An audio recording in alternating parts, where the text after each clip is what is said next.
저가 아나니아라 하는 사람이 들어와서 자기에게 안수하여 다시 복귀하는 것을 보았느니라 하시거늘. 그 다음에 17절 아나니아가 떠나 그 집에 들어가서 그에게 안수하여 가로되 형제사 오라. 주곧 네가 오는 길에서 나타나시던 예수께서 나를 보내어 너로 다시 보게 하시고 성령으로 충만하게 하신다 하니. 찬송가 320장 찬송 부릅니다. 320장.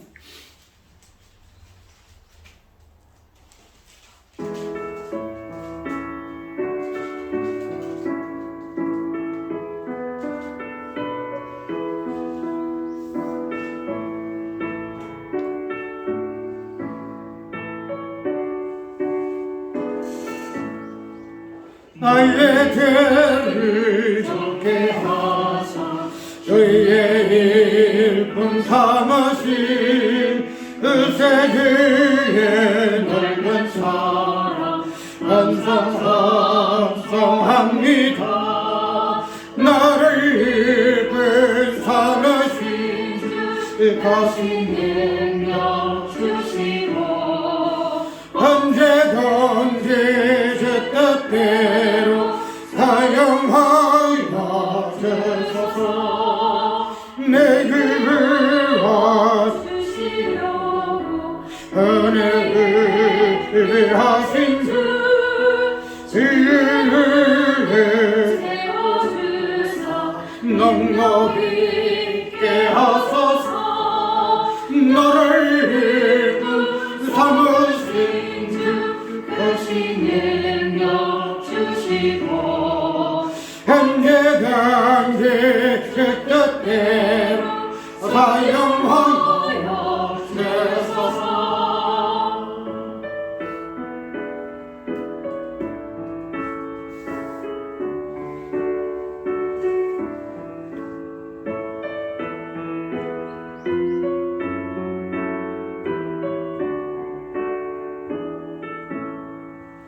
죄의 짐을 풀어주신 저희의 남약해도 더 나를 비롯하신 예수 내 맘속에 오소서.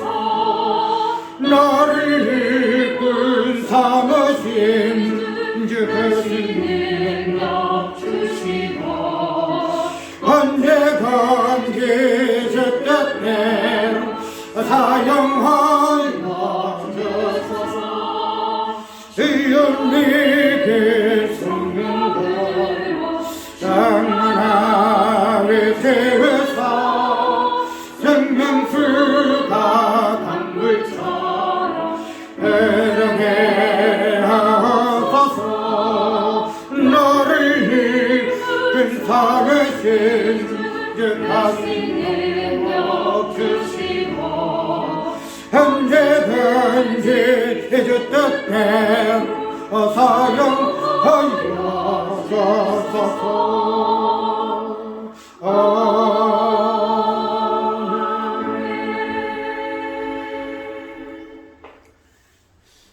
어전에 이어서 오후 본론적으로 부분을 살펴볼 뿐인데 오늘은 본론적인 부분이지만은 좀 생소한 내용을 오늘 이야기할 거예요.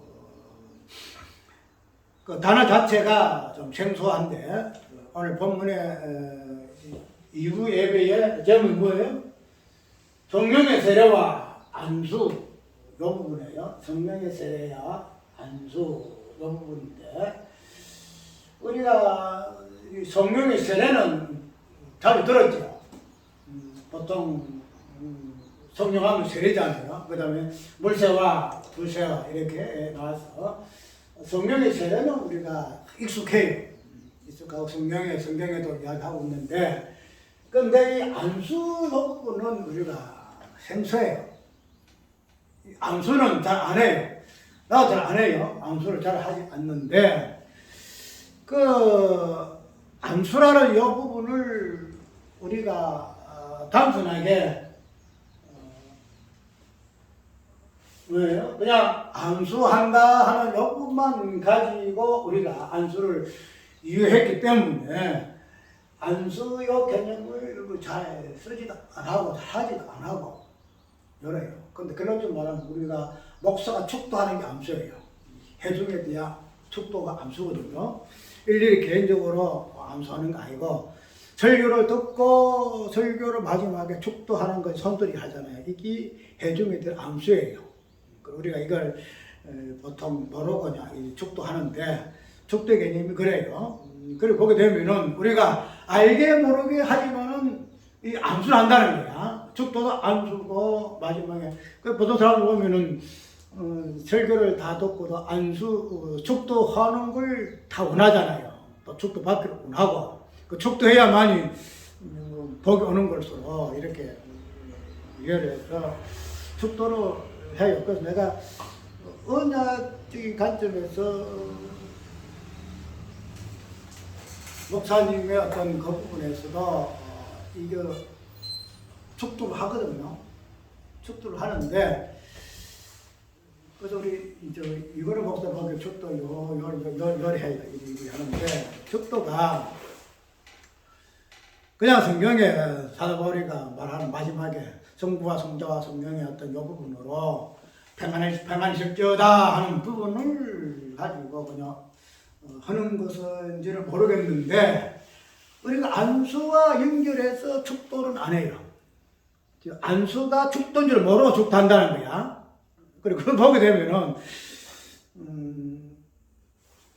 나도 이 부분은 깊이 생각 안 했어요. 생각 안 하고 그냥 축도하는갑다 이래 했는데 우리가 성경을 이렇게 한번 쭉 깊이 있게 생각하게 보게 되면은 왜 성경의 세례는 그렇게 주구장창 주장하면서도 왜 안수 부분은 안수는 그냥 안수가 아니고 성령의 안수예요. 성령의 안수. 성령의 세례 내가 이걸 입지에서 뺐는데 성령의 안수, 성령의 안수. 그러니까 이 성령의 세례, 성령의 안수는 우리가 기본적으로 우리가 해야 할 부분이거든요. 근데 그 부분에서 세례는 우리가 깊이 참 이야기를 하고 우리가 주장하고 하면서도 왜 안수는 이 부분에서 빠질까? 우리가 예수님이 안수에 안수 안 했어요? 예수님 안수만 했거든요. 즉 우리가 어린아이가 올 때도 예수님께서 어린아이들 안수하시면서 이렇게 하시고 병고치치도 안수하시고 그런데 그래 보게 되면 이 안수가 그렇게 우리하고 동떨어진 개념이 아니에요. 그런데도 우리 보편적인 어떤 주석사적인 여러 관점에서 보는 사람들, 특별히 부분에서는 안수를 잘 안 해요. 예, 이 안수를 하게 되면은 특별히 성령이 어떤 불을 받아라 하고 어떤 병 고치는 이런 부분에서 안수를 하는 걸로 하기 때문에 안수의 어떤 부분을 이렇게 깊이 하는데, 근데 성경은 성령의 세례와 성령의 안수는 똑같아요. 이게 똑같아요.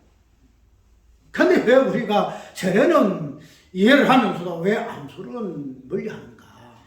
이 부분 우리가 살펴보고 그 부분이 이제 성령의 세례가 우리 어떤 신앙생활의 중심일 것 같다면 안수도 중심이 되어야 한다 하는 이 부분을 한번 성경 새롭게 조명해보면서 한번 살펴보려고 그래요. 그 부분이 여태 왜 그런가 하면 성령의 본질과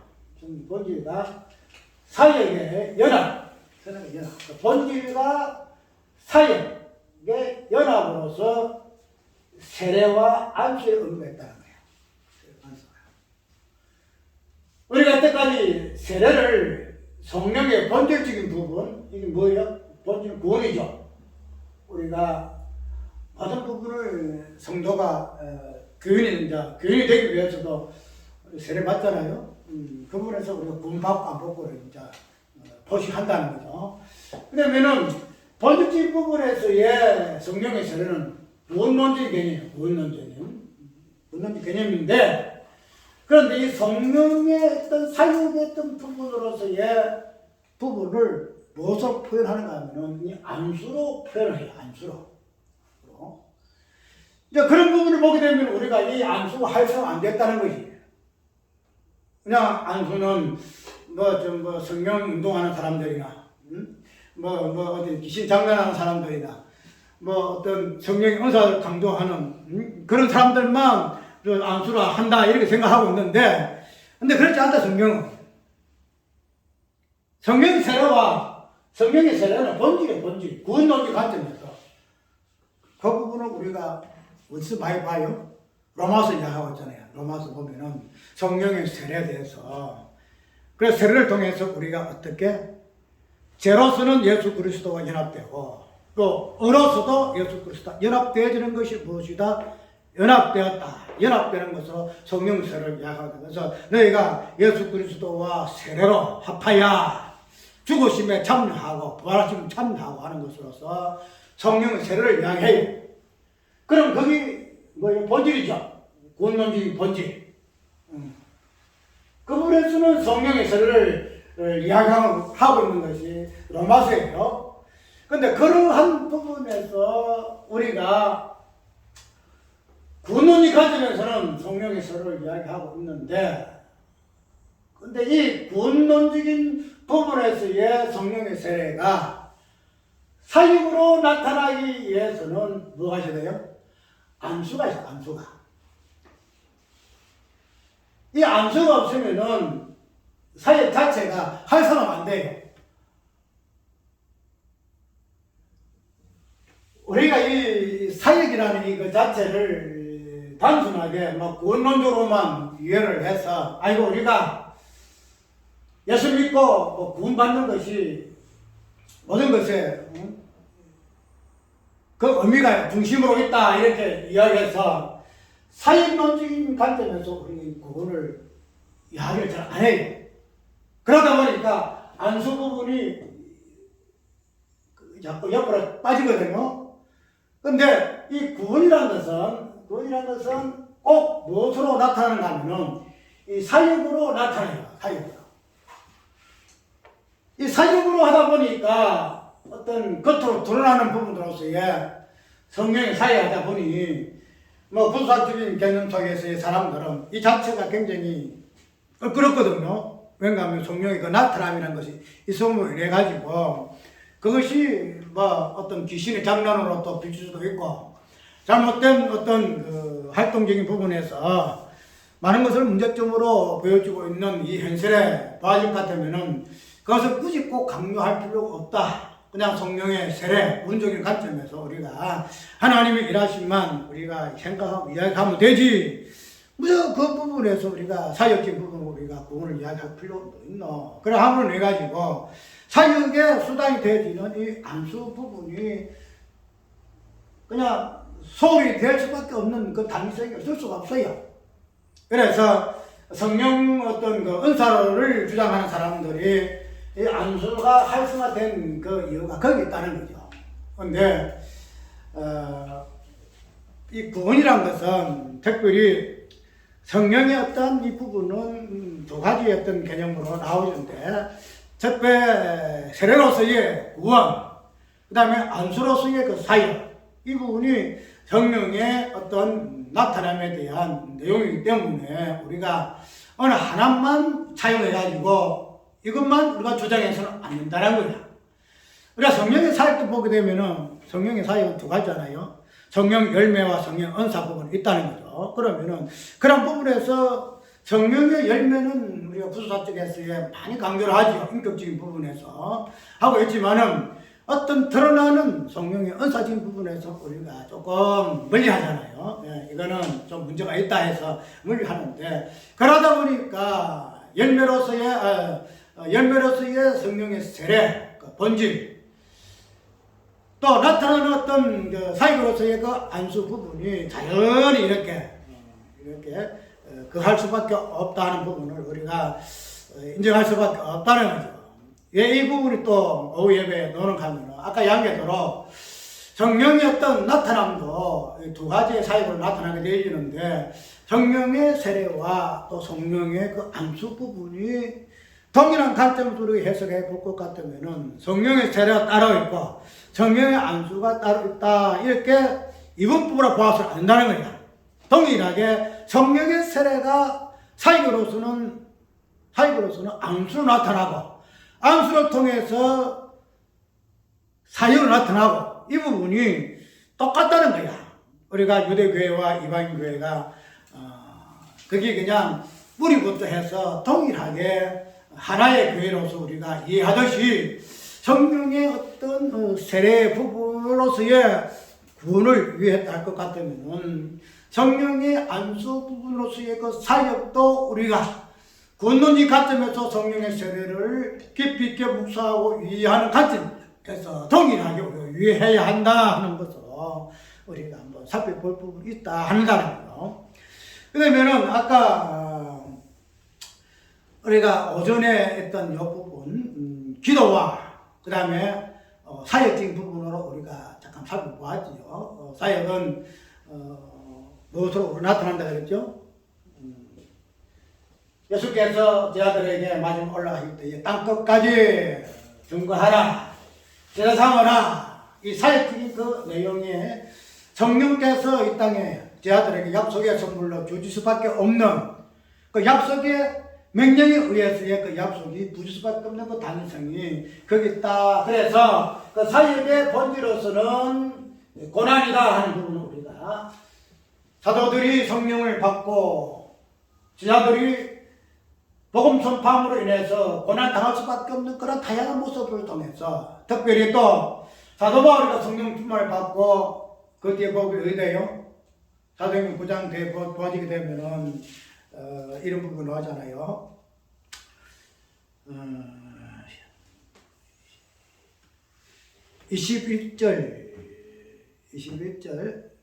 23절부터 읽어볼게요. 여러 날이 지나면 유대인들이 사울 죽이기를 공모하려니 그 계교가 사로에게 알려지니라. 저희가 그를 죽이고 밤낮으로 성문까지 지키거늘 그의 제자들이 밤에 강주리에 사울을 담아 성에서 달아내리니라. 노죠. 성령 충만 받고 부활을 증감을 해서 하나님 아들이야, 예수는 그리스도시야 선포할 때에 그러내서 당하는 모습이 있는가 하면은 사도 바울이가 핍박받는 거예요. 그래서 죽이려고 그냥 창문도 성문에 다 지키고 있으면 저놈 죽이자 하고 있을 때에 어떻게 해요? 출입을 성문으로 나오지 않냐고 성문 밖으로 해서 그냥 줄 달아내려가지고 이렇게 간다는 거야. 우리가 그 보게 되면은 이스라엘 백성들이 가나안 땅을 점령할 때에 있잖아요. 그 줄을 내리는 뭐예요, 그죠? 기생 나아비가 줄을 내리는 그런 모습이에요. 그런 데가지고 사도 바울이가 지금 도망간다는 거예요. 왜 도망가요? 죽이자 하거든. 죽이자. 그래서 첫 번째 그 모습도 사도 바울이 고난 당하는 모습을 우리가 본다는 거죠. 그러면 이게 사역이냐? 이게 사역이야. 우리가 사도 바울이가 특별히 사도 바울의 모습 통해서 이방 교회의 어떤 본 모습을 우리가 보아지게 되어지는데 이 성령의 그 충만을 통해서 교회가 어떠한 것인가 하는 부분을 사도 바울을 통해서 보여준다는 거죠. 그럼 그런 부분을 볼 것 같으면은 사도 바울이가 고난당하는 이 모습, 즉 예수는 그리스도시야, 예수는 하나님의 아들이야 하는 이 부분을 선포함으로 인해서 그게 사역이거든요. 그 사역인데 그 사역의 어떤 본질 부분에서 고난이다 이 말이죠. 고난이다. 그러면은 아까 이야기한 대로 초대교회의 이 부분하고 사도 바울과 이 당하는 이 부분하고 똑같아요. 이 부분이 그냥 초대교회의 이 모습이 다르고 사도 바울의 이 모습이 다르고 아니다. 똑같이 고난당하는 모습이 이 사역의 모습이란 말이에요. 그러면은 우리가 이 초대교회의 유대교회에서 이방인 교회로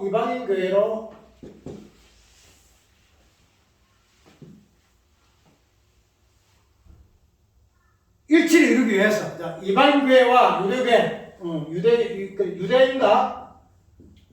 유대인과 이방인이 하나가 되기 위해서는 뭐가 돼요? 뭔가 연결돼야 되겠지요. 유대인의 어떤 그 모습하고 이방인의 이 모습하고 같아야 돼요. 그래야 유대인이 이방이고 이방인이 유대인이고 그래서 하나의 어떤 모습으로 통일되어진다는 거죠. 그러면 이 부분을 이루기 위해서는 동원되는 개념이 뭔가 하면은 자, 구원론의 관점에서는 유대인의 구원과 이방인의 구원이 동일한 구원으로 똑같다. 그 부분이 이루어지기 위해서는 뭐가 돼요? 세례가 있잖아, 세례가. 세례가. 이 무슨 세례예요? 이 성령 세례죠. 성령 세례란 말이죠. 세례라. 그래서 이런 성령 세례를 통해서 유대인들이 받았던, 베드로들이, 사도들이 받았던 성령 충만, 오순절의 그 성령 충만과 그 다음에 고장에서 사도 바울가 받았던 그 성령 충만이 세례지까지 똑같아요. 세례, 성령의 세례. 그런데 아까 이야기한 것대로 성령에 있던 세례, 성령의 본질적인 부분과 우리가 본질적인 어떤 사회적 개념으로 드러나는 부분에 있어서는 서로가 동일하거든요. 이 부분이. 그러면은 이 구원이라는 이 개념이 성령의 세례로 동일하게 똑같하기 위해서 유대교회에서의 성령의 어떤 강림과 사도 바울이 받았던 성령 충만의 개념이 성령의 세례의 개념으로 똑같이 일치를 이룬다 이 말이죠. 그래서 구원은 똑같다. 그래서 유대인의 구원이 다르고 이방인 구원이 다르지 않다. 똑같다. 그래서 우리가 말하잖아요. 뒤에 축복이 되면은 유대인들이 이방인들이 성령을 받거든요. 그러면은 그걸 보고 유대인들이 우리에게 주셨던 그 성령이 동일하게 유대인들에게도 성령이 임하였네. 그러면 우리가 유대인하고 이방인하고 차별을 있을 수 있느냐? 성령이 이방인들에게 성령의 세례가 주어진 것을 보고 유대인들이 그걸 통해 깨달았어요. 우리도 유대인으로서 성령을 받았는데 이방인으로서 성령을 받았으면 그 성령이 다르냐? 똑같다. 우리가 받은 성령하고 성령의 세례하고 이방인들이 받은 성령의 세례는 똑같다. 그러면은 우리가 유대인이 따로 있고 이방인이 따로 있는 것이 아니다. 그래서 뭐가 돼요? 같은 개념으로 받아들여야 이방인도 우리가 똑같구나. 하나님의 백성이구나. 이렇게 해가지고 구원론의 관점에서 이 성령의 세례를 통해 가지고 유대인과 이방인이 동일한 하나의 어떤 교회로서 일치를 이루는 것으로 우리가 본다는 거죠. 그게 성령의 세례로서의 성령의 세례가 주어진 이유예요. 그럼 이 사역이라는 이 부분도 우리가 보아야 하는데, 왜냐하면은 사역이라는 이 부분은 우리가 두 개 나눠가지고 신앙을 크게 무엇으로 구분을 해요? 신앙을 저 사람이 막 구원론이 관점에 신앙할 때 신앙할 때 뭘 해요? 신앙? 믿음이죠. 믿음으로 구원받잖아요. 믿음으로 구원. 또 하나 뭐예요? 신앙의 어떤 큰 테두리가 뭐예요? 행위죠, 행위. 행함이 행함. 행함이에요. 우리가 보통 구원을 이야기할 때에 믿음을 하잖아요. 그래서 믿음이라는 이 부분에서 이신덕구, 이신덕이 갈라디아서와 로마를 통해가지고 오직 믿음으로 이야기를 하잖아요. 근데 저번에 이야기했잖아요. 믿음이라는 이 부분은 행함이라는 이 부분에서 어떻게 정의하느냐. 행함을 나라는 존재가 믿음 들어가게 되면은 행함 자체가 전개되고 믿음 자체도 전개돼요. 그런데 이 나라는 개념이 빠져버리고 다른 무엇이 들어가게 되면은 믿음도 성립이 되고 행함도 성립이 돼요. 그 다음에 우리가 신앙이라는 거 턱털에서 두 가지로 나누잖아요. 신앙은 믿음과 행함이다. 그 야고보서도 그러잖아. 단순하게 옛날 루터는 야고보가 지푸라기 써서 해가지고 그건 엉터리야. 성경이 아니야. 빼버려. 요렇게 해가지고 야고보서를 무시했는데 그건 이제 그 시대에 그거예요. 우리가 성경의 어떤 계시가 다 열리는 것은 시대가 다 틀리거든요. 그래서 앞으로 어떤 그 계시가 더 열릴지를 그걸 모르는데 그때 당시에 구원에 대한 개념은 행함을 그런 식으로 이해할 수밖에 없는 그 제한적인 거예요. 그래 이제는 그렇게 안 보잖아요.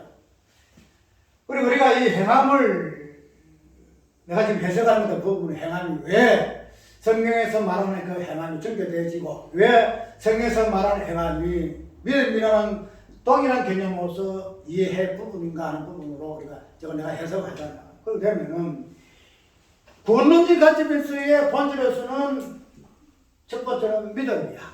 그것이 우리가 무엇으로 세례 개념으로 우리가 본다는 거죠. 세례 개념으로 구원의 본질이니까. 그런데 이 행함이라는 것은 뭐예요?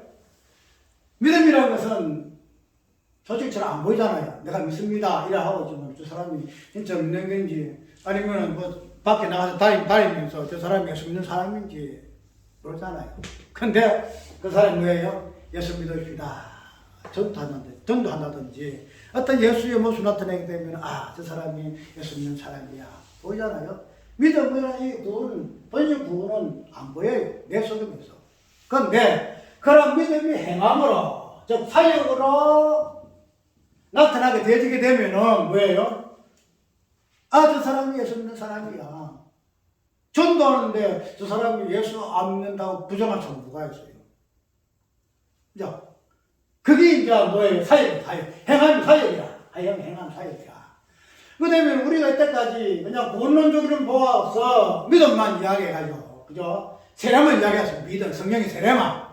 그런데 이 믿음이라는 이 부분을 성령의 세례, 본론의 관점으로 해서 믿음을 성령의 세례만 이야기할 것 같으면은 이 믿음이라는 이 성령의 세례의 이 부분을 행함적으로 이야기하게 되질 때에 그 개념이 뭔가 하면은 사역인데 이 사역은 안수의 개념으로 나타난다. 안수의 개념으로. 안수의 개념으로 나타난다.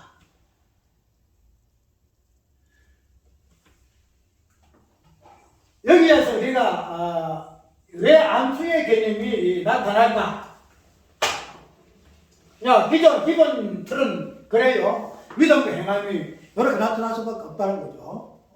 그러니까 믿음만 구원의 본질적인 부분만 성령의 세례가 있는 것이 아니고 그 믿음의 행함이라는 이 부분에 의해서는 성령의 안수가 필연이다. 그게 사역의 문제다. 우리가 이렇게 이해를 한다는 거죠. 그러면 우리가 이 안수라는 이 부분은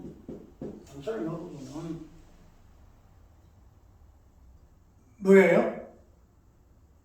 나 저번에 어떤 이야기를 했는가 하면은 세례를 이야기할 때에 연합을 조금 많이 이야기하죠. 연합.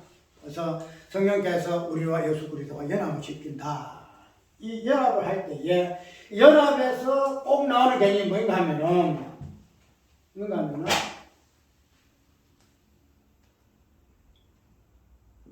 저번에 얘기했죠. 정답 개념이요.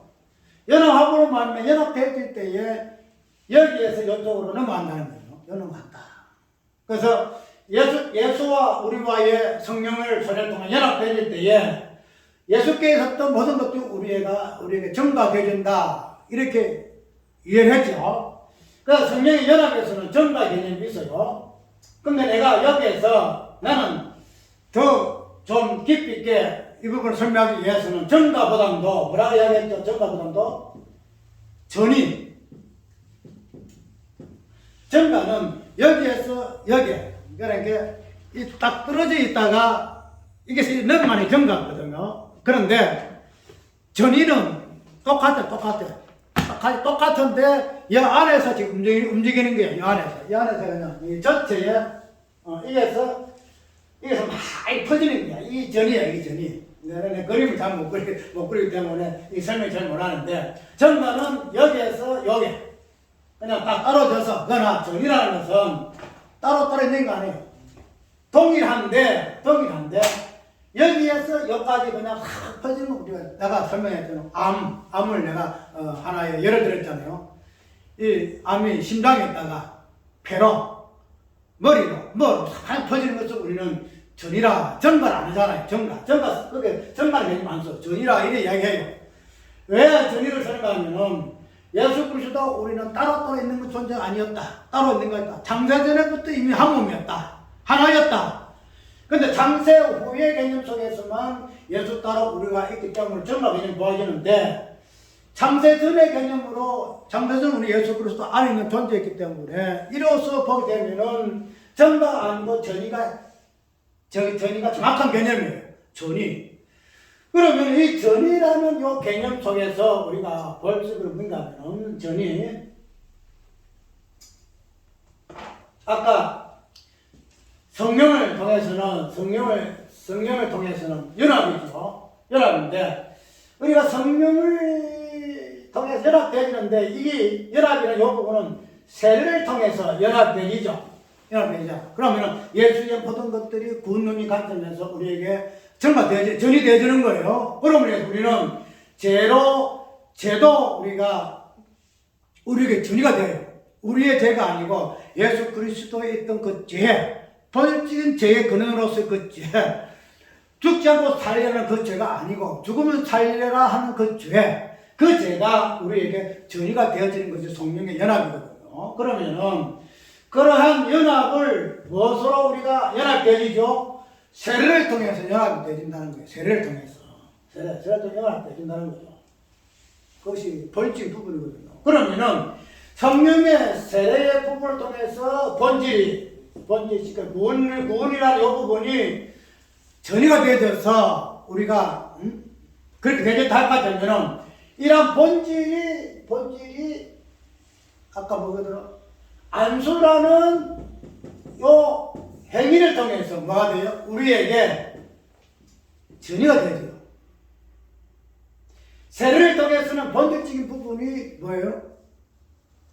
전이가 되어지고, 그래서 예수에 있던 게 우리한테 전이가 되고 팍 퍼져가지고 그냥 머리부터 끝까지 그냥 예수의 모습으로 되어지는 것 같고, 그게 본질 구원론적 부분이거든요. 그런데 이 사역 부분도 무엇으로? 안수를 통해서 전이가 됩니다. 안수를 통해서. 만약에 이 안수라는 이 부분이 없이는 결코 사역적인 부분이 우리에게 넘어올 수가 없다. 왜 그럴까요? 안수라는 것은 성령의 세례라는 이 부분은 우리가 1차적으로 우리에게 있는 거 아니잖아요. 세례는. 맞죠? 우리가 지금 행위적으로 세례를 베푸지만은 본질적인 부분에서 성령의 그 세례는 성령의 주권이에요.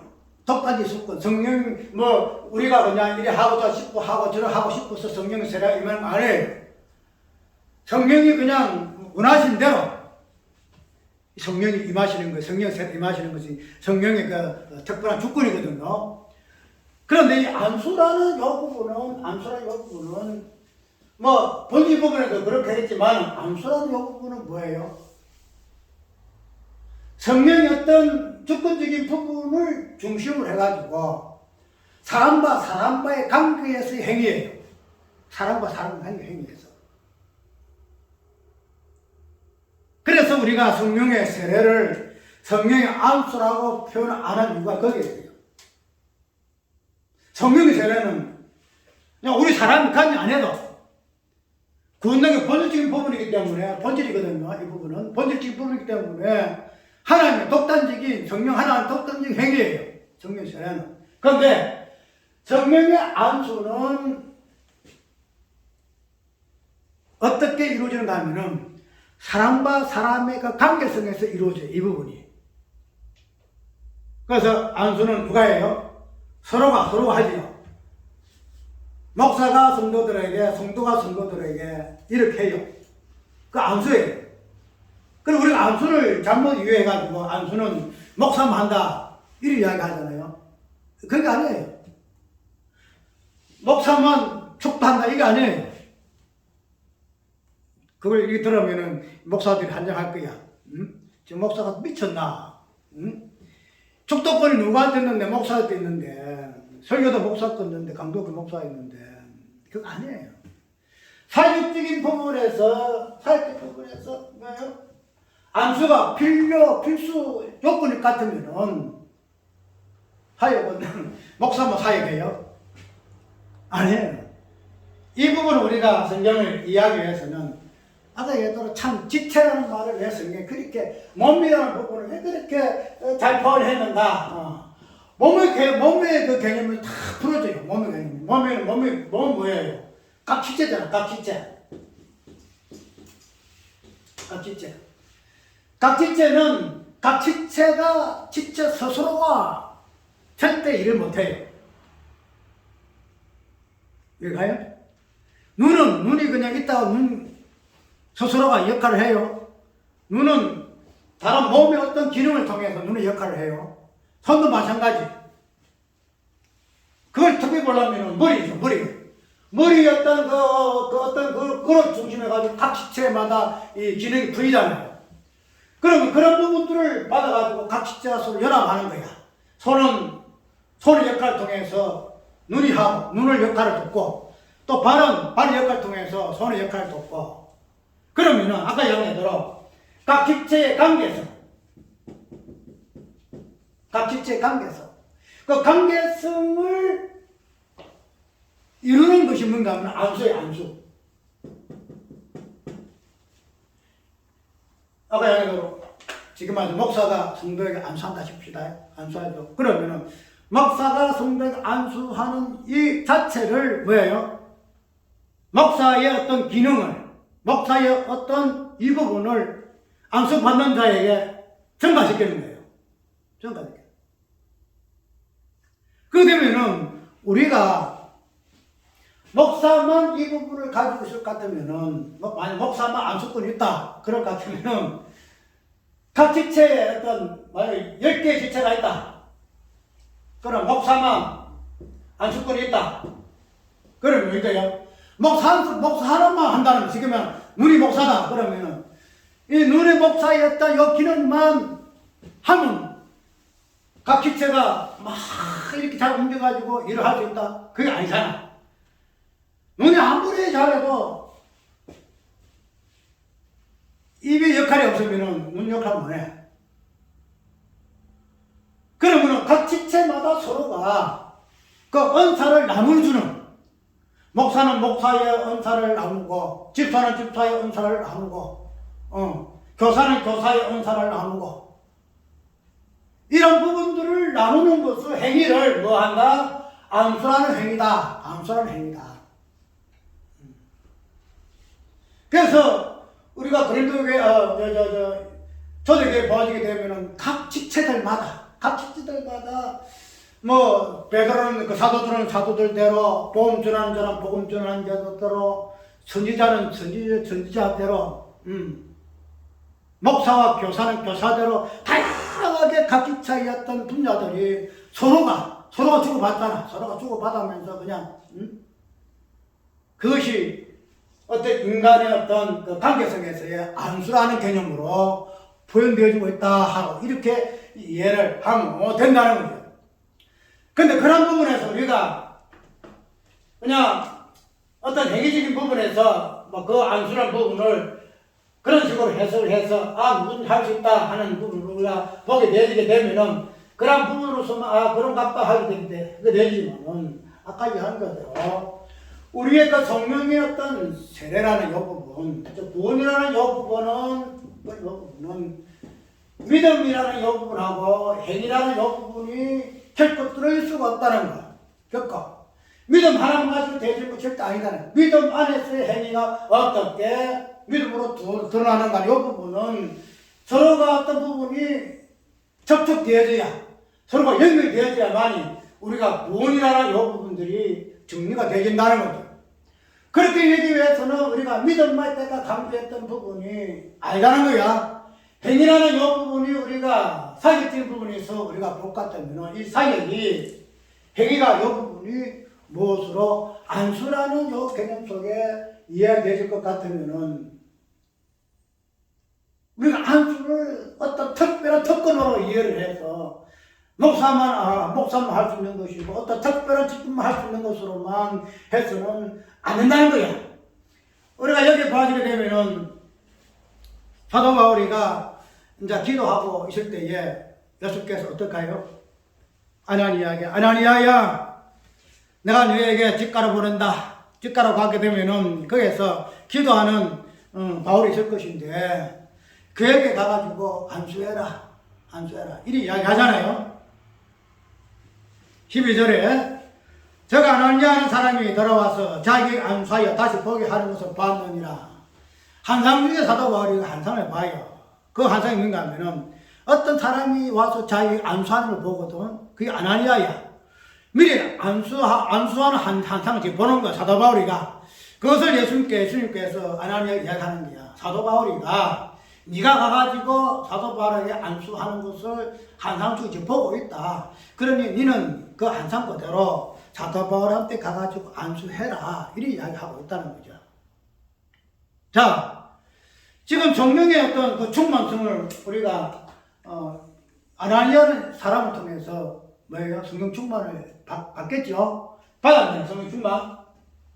성령의 세례 성령 충만 받는다는 거죠. 그런데 이 아나니아의 역할이 뭐예요? 안수야, 안수. 안수야.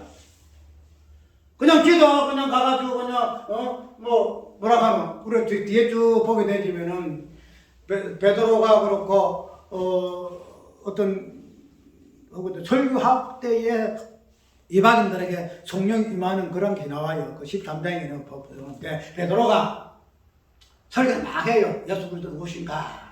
설교할 때 그 설교를 말씀을 듣는 중에 성령이 임하였거든. 그러니까 특별히 안수라는 개념 없이 행위가 없이 그냥 성령이 임해요.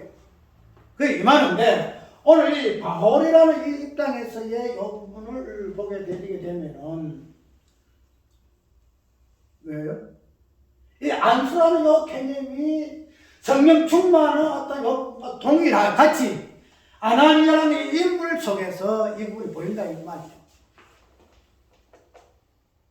그럼 이 부분이 왜 아나니아라는 이 사람 그냥 예수께서 바울에게 자신의 모습을 보여줘서 그러니까 보이게 하고 3일 지나고 나는데 기도 통해 하게 하고 금식 기도하고 이렇게 하게 되면은 그냥 성령을 보내서 충만하면 될 것인데 왜 이 아나니아라는 사람을 통해서 이런 모습 이런 행위를 통해서 성령 충만케 하실까 하는 부분. 아야기로 성령의 그 세례와 성령의 그 어떤 안수들이 이 부분이 동일하게 아나니아라는 이 인물을 통해서 지금 시행되어지고 있다는 거야. 그러면 이 아나니아는 어떤 역할을 하는 사람이에요? 그 뒤에 보게 되면은 누가 나오나 9장에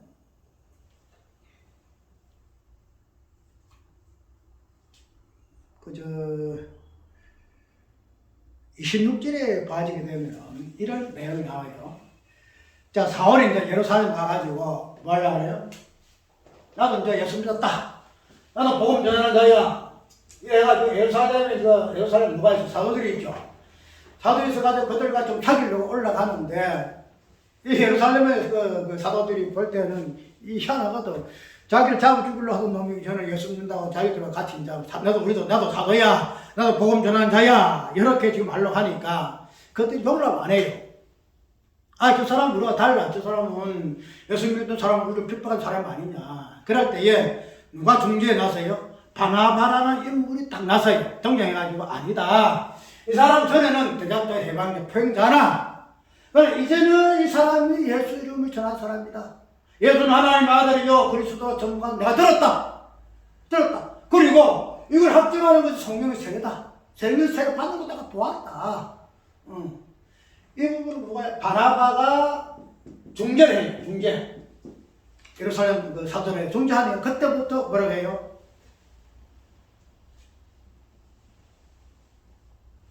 27절에 바나바가 데리고 사울에 가서 그가 길에서 어떻게 주를 본 것 같까? 주께서 그에게 말씀하신 일가 다메섹에서 그가 어떻게 예수 이름으로 담대히 말하던 것을 말하니라. 사울이 제자들과 함께 있어 예루살렘에 출입하며 그때부터 출입하는 거야. 바나바가 이 사람은 예수 믿는 사람입니다. 복음 전하는 사람입니다. 앞으로 우리가 일할 같은 사도의 발리는 사람입니다. 이야기할 때 그때부터 이제 제자들 용납하는 거야.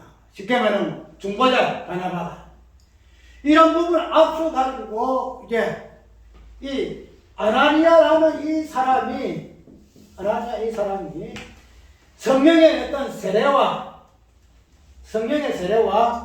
성령의 어떤 안수라는 행위를 통해서 뭐예요? 사도 바울을 초대교회, 유대교회에 있던 이 교회 개념의 어떤 부분과 연결시키는 부분이 아나니아 사람이에요. 아나니아. 연결시키기 위해서 아까 얘기했던 뭐라 그래요? 성령 하나님이 단독적인 주권은 사람이 간절 못해요. 성령께서 아까 말했던 베드로가 설교할 때에 안수라는 이 행위 없으면 성령이 임했더니 그 성령의 역사예요. 다음 주권이 베드로가 성령 주시옵소서 이런 거 아니에요. 그냥 말씀이 전하게 되면 그 말씀 전부되어 성령이 임하는 거예요. 그게 성령 하나님이 하십니다. 그건 우리 인간이 이렇게 저렇게 해서 아이고 그 뒤에 둘째 보게 되면 어때요? 시몬이라는 사람이 나에게 돈을 주니까 나한테 성령 좀 주게 해라 능력 좀 줘서 일할 때에 그 사람 두드받잖아요. 성령 하나 있는 사람이 자주 찾는 그런 존재가 아니에요. 그런데 그러한 부분에서 우리의 성령의 어떤 세례적인 부분이 있으나 이 안수라는 이 부분은 성령의 어떤 주권적인 그 부분을 통해서 왜? 같은 성령의 안수니까 통해서 그 부분이 1차적으로 내세우는 개념이 뭔가 하면 사람 관계성이에요. 관계성. 성령의 어떤 관계성을 기본으로 가지고 인간관계의 관계성인데 이 아나니아라는 이 사람이 이 바울에게 안수를 할 때에 이 아나니아 이 사람의 역할이 뭔가 하면 유대인 교회와 유대인과 이방인의 그 중간에 서가지고 관계하는 거예요. 성령의 어떤 바나바의 힘을 통해 성령 충만이 그 충만과 뭐예요? 안수의 개념이 나오죠. 그 세례의 개념과 안수 개념이 나오죠. 그래 아나니아는 이 사람이 이 안에는 하나님께서 왜 아나니아라는 유대인을 내세운 이유가 뭔가 하면 성령 세례의 이 개념, 구원의 이 개념과 안수하는 이 개념을 포함하고 있는 인물이 이 아나니아인데 이 아나니아 이 인물은 안수라는 부분은 뭐라고 했죠? 관계성이라고 그랬죠. 유대교회와 이방인 교회를 연결해주는 이 행위가 안수예요. 안수. 아나니아라는 인물이 안수할 행위가 이 부분이에요. 아까 뭐라 그랬죠? 안수는 뭐라 그랬죠? 안수는 사역이라고 그랬죠. 아나니아 이 사역을 안수함으로 인해서 유대인 교회에 있었던 그 예수 그리스도 그 사역이 누구에게? 이방 교회가 되는 바울에게 넘어가는 거야. 뭘 통해서? 안수라는 행위를 통해서 넘어가더라. 그래서 안수한 이유가 바로 여기 있다. 세면 아카이언에도 우리가 안수 자체를 그러니까 오늘 우리 교회의 보는 이 부분이 얼마나 잘못되어졌는지 얼마나 그냥 일방적인 어떤 이 부분에서 그냥 애국되어졌는 건지 이 부분을 우리가 좀 새롭게 해석해내야 돼요. 그냥 옛날에 그런 부분이 우리가 쉽게 이야기하는 부득이 무소 잠 못한 건다.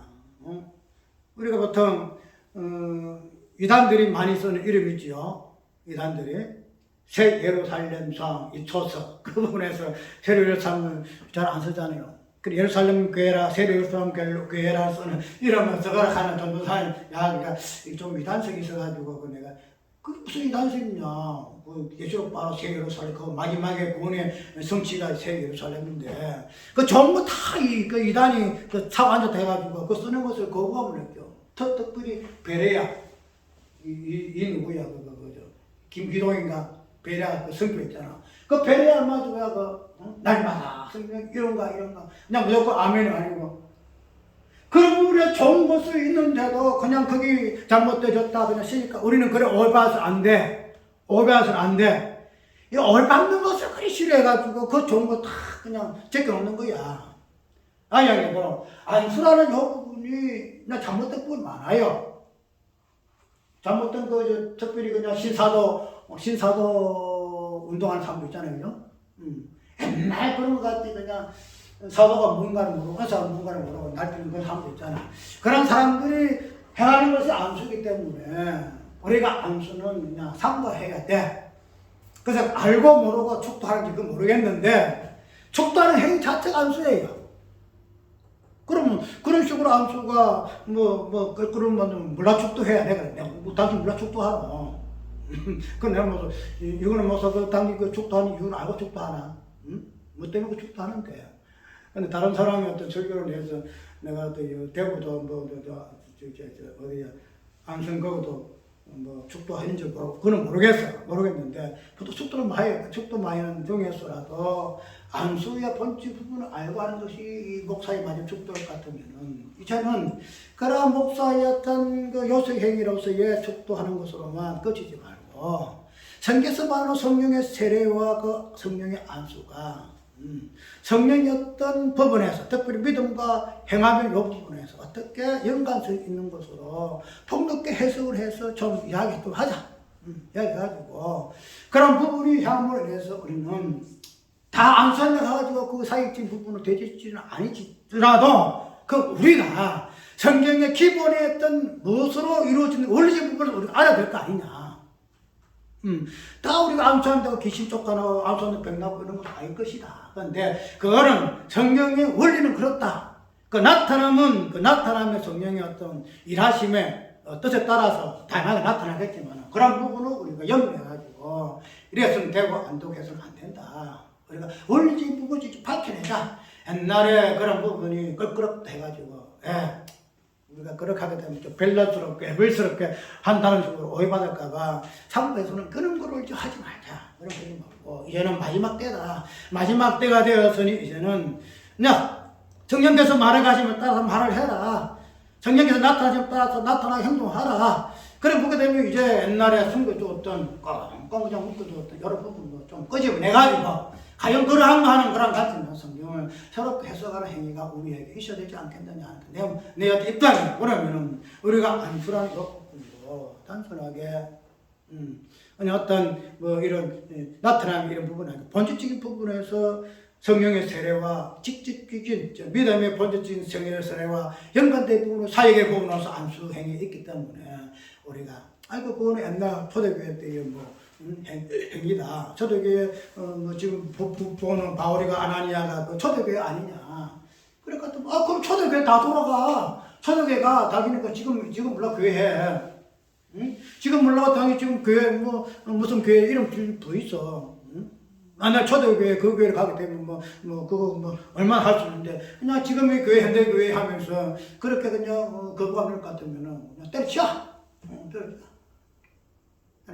그래서 오늘 본문 속에서 나타나는 우리가 오늘 본문에 이제 서론에서 본문으로 나아가 되어지는데 어쨌든 우리가 사도행전 9장에 나오는 사도 바울의 성령과 충만의 부분, 그래서 기도와 그 사역의 부분, 이분들이 특별히 바울이라는 그 인물, 또 특별히 아나니아라는 그 인물, 그들이 행하였던 이러한 모습들을 통해서 어떻게 유대교회와 유대인과 이방인이 어떻게 연합되어지고 일치를 이루는가. 그래서 모든 만물이 예수 그리스도 안에서 통일을 이루는가. 그런 부분을 우리에게 보여지는 부분이기 때문에 우리가 본다는 거지. 그래서 이 사역은 안수라는 이 행위를 통해서 나타나기 때문에 이 사역의 어떤 부분을, 안수를 소홀히 하지 말고 이 안수가 성령의 세례와 어떤 불가피한 관계가 있는가? 특별히 믿음과 행위라는 관점에서 어떻게 부합한 관점이 있는가? 성령의 세례를 통해서만 구원이 없고, 뭐인가 하면은 성령의 세례로서의 구원만 있어서는 안 되고, 믿음만 있어서는 안 되고, 성령의 안수로서의 그 행함이라는 그 사역, 그 개념을 통해 동일하게 구원의 그 양대 개념을 믿음과 행함이 어떻게 구원론적인 관점에서 온전히 하나의 개념을 이루어지는가 하는 부분으로 우리가 정리할 수 있다는 거죠. 그래서 내가 이걸 이제 구장을 이제 이 부분 본문을 이제 정리하는데 처음에 출발이 사도 바울의 어떤 부활 관점에서 그 다음에 아들과 그리스도, 그 다음에 그리스도에서 사도 바울이 본고에 있는 그리스도 남은 고난을 자기의 고난이 아니고 몸된 교회에 그리스도 고난으로 처음으로 인해서 교회가 사도 바울의 고난을 통하여 이룩할 수밖에 없기 때문에 사도 바울은 자기 고난 받는다는 이 부분을 통해서 그 믿음과 그 행위적인 부분이 나 교인의 행위가 아니고 마지막에는 더불어 몸된 지체들을 위한 구원이다. 그래서 우리가 현실적인 이 부분을 보게 되면은 우리가 그 전도 하잖아요, 그죠? 전도. 그러니까 예수 믿어서요, 우리가 전도하는데 이 전도가 1차적으로 예수 믿지 아니한 사람들에 대한 나의 행위예요. 전도가. 예수 믿어서요. 그러니까 우리가 예수 믿는 우리 지체들에 대해서는 다양한 이 연결선을 통해 가지고 우리가 구분을 나누고 구분을 서로가 하지만은 근데 아는 사람들에게서의 나의 그들에 대한 나의 그 구분의 행위는 뭔가 하면은 전도 예수 믿어서요. 그래서 그들이 나의 이 행위를 통해서 성령 역사하신 구원 받잖아요. 예수 믿고 구원 받잖아요. 그러니까 단순하게 예수 믿어서 이 전도 자체가 그냥 전도합시다 이거 아니에요. 예수 믿지 않은 자들에게 내가 무엇을 행하여야 하는가? 그 내 행함이 이 전도라는 요 행위를 통해서 나타남으로 인해서의 구원의 역사 나타나는 거예요. 그 사람 예수 믿고 구원의 역사가 나타나는 거예요. 단순히 전도를 그냥 우리가 그냥 교회에 예수 믿는 사람들이 하이 한 의무가 아니고 예수 믿지 아니한 저 사람이 나의 이 전도하는 이 행위를 통해서 저 사람이 구원받을 수밖에 없기 때문에 우리는 거기에서 전도의 단성이 나온다. 전도잖아요. 전도하라 한 이유가 예수께서 전도하기 위해서 오셨던 그 이유가 여기에서 발견된다는 사실을 우리가 이해할 수 있다는 거죠. 오늘 이런 총체적인 그림 속에서 오늘 그리스도 몸된 교회로서의 모든 부분들이 어떻게 서로가 얽히고 섞여서 연합되어져 가지고 통일을 이루는가 하는 이 부분 우리가 한번 살펴보고 결론적으로 우리는 신앙으로 행하는 사람들이기 때문에 그 행위에서의 신앙은 믿음과 행함으로써 우리가 나눌 것 같으면 그 행함적인 부분이 결코 정죄받는 부분이 아니고 사회적인 부분으로서 어떻게 믿음과 행함이 일치를 이루는 부분으로 우리가 접근하게 되면은 이 부분에서 우리가 얼마든지 우리의 신앙의 그 어떤 그 역동성을 얼마든지 부여할 수 있는 그 단위에서 여기서 나온다는 거. 이제 우리는 이러한 단위성 위에서 우리가 신앙생활을 해야 된다는 거. 우리 행동해야 돼요.